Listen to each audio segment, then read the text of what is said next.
आज का लेक्चर काफ़ी इम्पोर्टेंट होने वाला है। आज के लेक्चर में हम देखेंगे चार्टर एक्ट ऑफ 1853। देखिए आज का लेक्चर क्यों इम्पोर्टेंट होने वाला है ये भी देखते हैं। आपने देखा होगा कि इंडिया के अंदर प्रेसिडेंशियल फॉर्म ऑफ गवर्नमेंट नहीं है, पार्लियामेंट्री फॉर्म ऑफ गवर्नमेंट है। इंडिया ने पार्लियामेंट्री फॉर्म ऑफ गवर्नमेंट को क्यों अपनाया, क्यों नहीं प्रेसिडेंशियल फॉर्म ऑफ गवर्नमेंट को अपनाया? इसका एक फैक्टर ये है कि हम जब अंग्रेज इंडिया में आए तो उन्होंने धीरे धीरे पार्लियामेंट्री फॉर्म ऑफ गवर्नमेंट को ही इम्प्लीमेंट किया। मतलब कहीं ना कहीं उसके जो एक निशान थे उन्हीं को धीरे धीरे तो India parliamentary form of government से धीरे धीरे अवेयर हो रहा था। तो जब देश आज़ाद हुआ तो इंडिया के अंदर पार्लियामेंट्री फॉर्म ऑफ गवर्नमेंट को ही अपनाया गया, क्योंकि इंडिया के लोग उसके बारे में जानते थे। तो आज के एक्ट इसलिए इम्पोर्टेंट है कि आज के एक्ट ने इंडिया के अंदर जो पार्लियामेंट्री फॉर्म ऑफ गवर्नमेंट है उसकी नींव रखी थी। तो आज का जो एक्ट है वो चार्टर एक्ट ऑफ 1853 है। ये एक्ट इसलिए इम्पोर्टेंट हो जाता है कि इसने क्या काम किया, जो गवर्नर जनरल था, गवर्नर जनरल ऑफ इंडिया, आपको पता है गवर्नर जनरल ऑफ इंडिया को एक काउंसिल दी गई थी, एग्जीक्यूटिव काउंसिल। एग्जीक्यूटिव काउंसिल चार चार पर्सन होते थे उसके अंदर।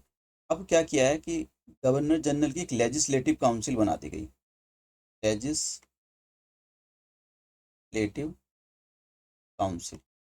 और एग्जीक्यूटिव काउंसिल तो इसकी चल ही रही थी। एग्जीक्यूटिव काउंसिल, देखिए एग्जीक्यूटिव काउंसिल के अंदर कौन आएंगे। देखिए अगर आज की बात करूं तो आज के अंदर हमारे यहाँ पर दो फॉर्म हैं। एक तो आपने देखा होगा कि पार्लियामेंट के अंदर जो मिनिस्टर होते हैं वो बैठते हैं, और पार्लियामेंट के अंदर जो मेंबर ऑफ पार्लियामेंट होते हैं वे भी बैठते हैं। जैसे कि एक मिनिस्टर, लेट्स से कि हम होम मिनिस्टर को बात कर लेते हैं, होम मिनिस्टर की बात कर लेते हैं। तो होम मिनिस्टर क्या है, जो लॉ बनते हैं पार्लियामेंट के अंदर, हमारी पार्लियामेंट के लॉ बनते हैं उनको इम्प्लीमेंट करता है। तो जो होम मिनिस्ट्री एक एग्जीक्यूटिव काउंसिल की तरह काम कर रही थी।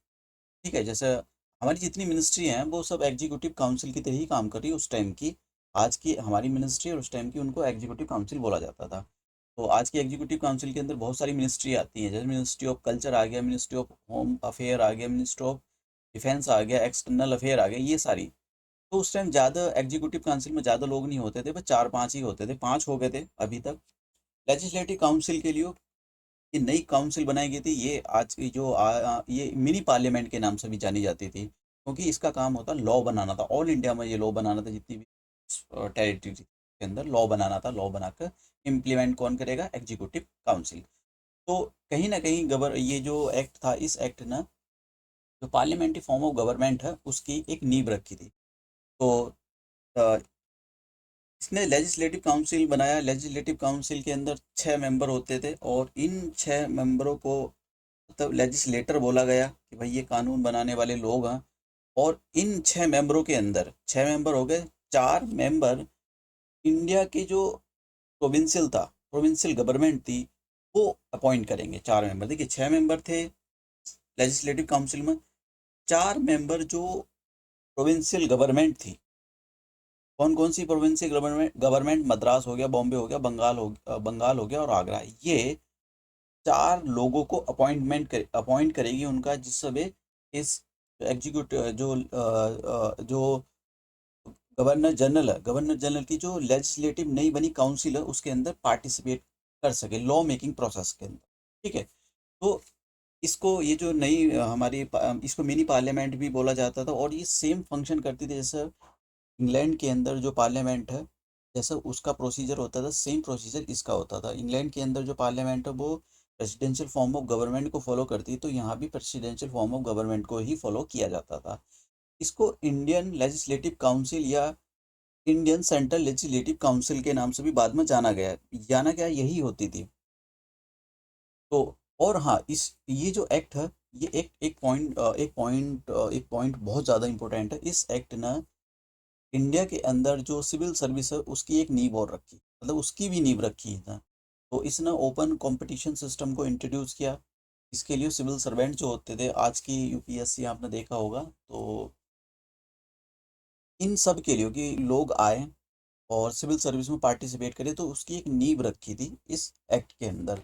तो 2 पॉइंट बहुत ज़्यादा इंपॉर्टेंट है, पूछे गए हैं ये दो। तो पॉइंट काफ़ी बार पूछे गए हैं। अब ये क्वेश्चन है, लास्ट ईयर का क्वेश्चन है, establishment of the board of control. मैंने आपको बताया था लास्ट लेक्चर के अंदर establishment of the board of control कब किया गया था। पहले सुप्रीम कोर्ट के बारे में बताता हूँ। Establishment of the supreme court, जो रेगुलेटिंग एक्ट था 1773, इसके अंदर 1773 के अंदर इसको सुप्रीम कोर्ट को बनाया गया। और सुप्रीम कोर्ट के अंदर जो थे 4 लोग थे, और उसका पहला जो चीफ जस्टिस था उसका नाम था इल्जाही इम्पे। नाम इनका जो मैं लिख देता हूँ यहाँ पर, पहले चीफ जस्टिस जो थे इल्जा इम्पे इम्पे का नाम था ये। तो अब ये हमको पता लग गया। और मैंने आपको बताया था कि जो establishment of the board of control, ये जो पिट्स इंडिया एक्ट था, Pitt's India act 1784, Pitt's India act 1784 आया, इसके अंदर एक बॉडी जो बोर्ड ऑफ कंट्रोल थी वो तो ऑलरेडी थी, सॉरी कोर्ट ऑफ डायरेक्टर जो थे वो तो ऑलरेडी थी। ये एक नई बॉडी बनाएगी, बोर्ड ऑफ कंट्रोल। इसका काम होता है जो पॉलिटिकल फंक्शन उनको संभालना। तो ये इसको बनाया गया था 1784 के अंदर।